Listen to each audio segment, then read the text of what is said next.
첫 번째 질문. 하루 2리터 이상의 물을 무조건 마셔야 한다. 하나, 둘, 셋. 야, 무조건은 아니죠. 그렇지, 무조건은 아니고 사람마다 또 다른 거라서 꼭 무조건 2리터라는 기준도 애매하고, 예전에 이제 뭐 하루에 8잔 이상 먹어라 막 그런 거 있었는데, 요즘에는 그렇게까지 타이트하게 제한을 거는 건 아니고, 또 어떤 사람도 오히려 부종의 문제가 될 수도 있기 때문에 무조건 물 많이 먹는 게 이제 대세는 아니고요. 그래도 최소 섭취량 이후는 넘겨줘야 이제 탈수를 예방할 수 있고 하니까, 저는 못해도 그래도 순수 수분 기준으로 커피 이런 거 빼고요, 1리터 이상은 섭취해 주시는 게 좋을 것 같아요. 심장질환이나 콩팥, 기타 질환들 제외하고 일반 정상인 기준으로 자기 몸무게 곱하기 30 정도 cc의 물을 먹는 게 기본적으로 충분한 물을 섭취한다는 기준으로 잡고 있습니다. 그래서 정상 성인 60kg 정도 되시는 분들은 하루에 1.8리터 정도의 물을 드시면 충분한 물을 섭취하고 있다고 생각하시면 좋을 것 같아요.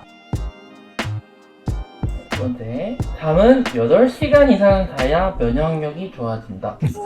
하나, 이상. 둘, 너무 비슷하네. 뻔합니다. 너무 뻔해. 네, 이게 수면이 8시간 이상 자면은 장기적으로 수명이 준다는 통계 결과가 있어요. 애초에 그 수면은 적정 수면이라는 게 있어서 사람마다 편차가 있을 수는 있는데, 그 종형 모양이라고 해야 되나? 이렇게 수면이 7시간부터 8시간 사이, 평균적으로 7시간에서 8시간 사이 적절한 수면을 취하는 게 이제 가장 효율적이면서 노화 속도나 그런 염증형 수치든 당 수치든 코티졸 레벨이든 그런 걸 효과적으로 조절할 수 있는 거고, 8시간 이상 수면 시간이 길어질 때는 오히려 수명이 짧아진다는 통계가 있습니다. 그래서 무조건 많이 자는 건 좋은 건 아니에요. 수면 사이클에 맞춰서 가는 게 좋을 것 같고, 너무 과도한 수면은 몸의 바이오 리듬을 깨트리는데도 충분한 영향을 미칠 수 있기 때문에 적절한 수면이 좋고 규칙적인 생활이 훨씬 더 중요할 것 같습니다.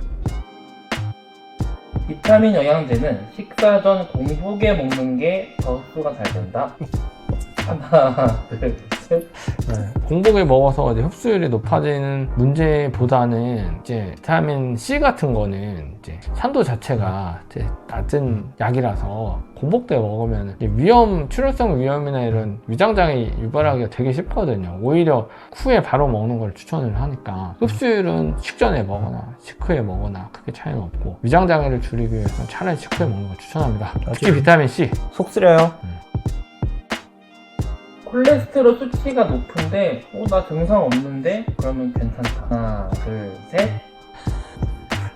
고지혈증은 원래 아무런 증상이 없는 질환이에요. 그래서 사실은 혈관은 우리가 거의 75% 이상 막힐 때까지 아무런 증상이 없기 때문에, 그래서 증상 없다고 해서 가만히 놔두면 위험해집니다.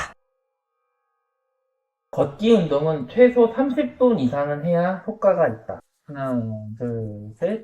일단은 효과가 있다는 표현이 이제 어디에 어떻게 있느냐 이런 것도 생각을 해봐야 될 문제인데, 일반적인 이제 걷기다는 거는 유산소 운동으로도 부족하거든요. 사실 이게 맥박이 올라가는 것도 아니고, 최대 심박수의 80% 존2 이런 거 운동 있잖아요. 거기에 도달도 못하는 거라서 보통은 속보로 걷거나 중간에 인터벌로 운동을 좀 추가한다거나 하는 게 아니면 30분을 하던 1시간을 하던, 이게 이 사람의 심폐 지구력 아니면 심혈관 질환에 대한 위험을 줄이는 효과가 그렇게 두드러지는 운동이라고 보기는 어렵습니다. 걷기는 운동할 때 맥박이 올라가는 구간이 있어야 돼요. 그러려면 일반적인 걷기로는 1시간 해도 어려워요. 걷는 방식에 따라서 뿐만이 아니라 걷는 자세도 중요한 것 같고, 꼭 시간만 중요한 것 같지는 않아요. 걷는 자세, 속도, 걸을 때 본인이 느끼는 여러 가지 심폐 지수에 따라서 충분히 차이가 있을 수 있을 것 같습니다.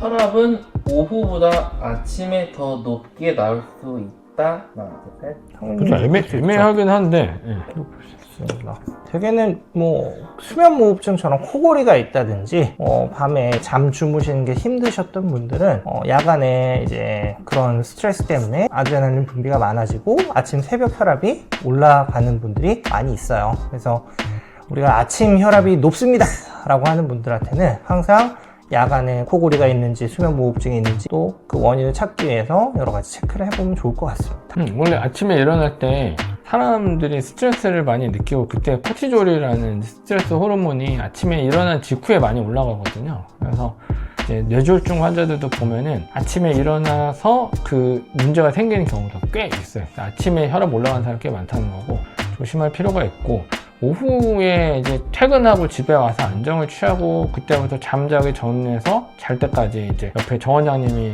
말씀하신 것처럼 수면 무호흡 같은 게 없는 일반적인 수면이라면 그런 시기에 혈압이 이제 내려가고 교감신경도 떨어지고 해서 안정적인 혈압대로 들어갈 수가 있죠. 아침이 위험한 시간이기는 해요.